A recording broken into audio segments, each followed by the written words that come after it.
Des coupes minutieuses sur du textile 100% coton made in Sénégal, des morceaux de tissu transformés en masques par une centaine d'ouvriers qualifiés, œuvrant en parfaite harmonie à travers une chaîne de production bien huilée. Ici, la production quotidienne est estimée entre 10 000 et 15 000 unités, de quoi assurer et garantir la commande du ministre de tutelle en direction de la lutte contre le Covid-19.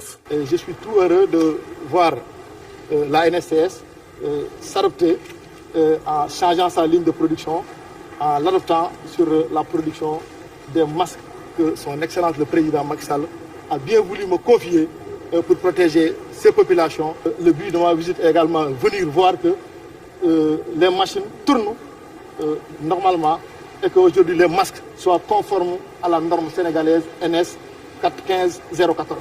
Donc c'est tout le sens de ma visite aujourd'hui. Cette production de masques coïncide avec le démarrage des activités industrielles de la NSTS de Thiès, une société jadis fleuron de l'économie de la région, appelée à assurer son rôle d'antan.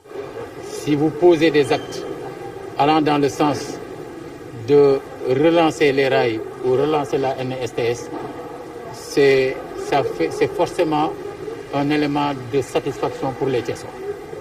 Ne serait-ce que de ce point de vue-là, on ne peut que le remercier et à travers lui remercier le président de la République. Cette commande de 200 000 masques ne constitue qu'un premier jet. Le gouvernement va sans doute multiplier sa demande dans les semaines à venir.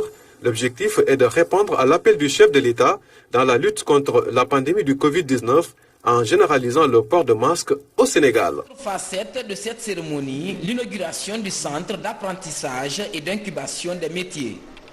Là, une cinquantaine de jeunes est recrutée pour la formation.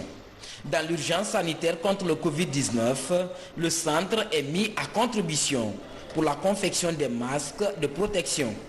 C'est le projet Un tailleur, une machine dont vous aviez entendu parler en 2016, qu'on a présenté pour la première fois au public à l'occasion de la journée internationale de la jeunesse à la Blue Zone. Aujourd'hui, je peux dire qu'on est vraiment en train de le lancer pour répondre à la riposte contre le Covid, conformément à l'appel du chef de l'État qui a demandé de confectionner des masques conventionnels à moindre coût. Pour gagner le combat contre cette pandémie, 40 ONG et 50 communicateurs seront déployés pendant 2 semaines dans les différentes communes de la capitale.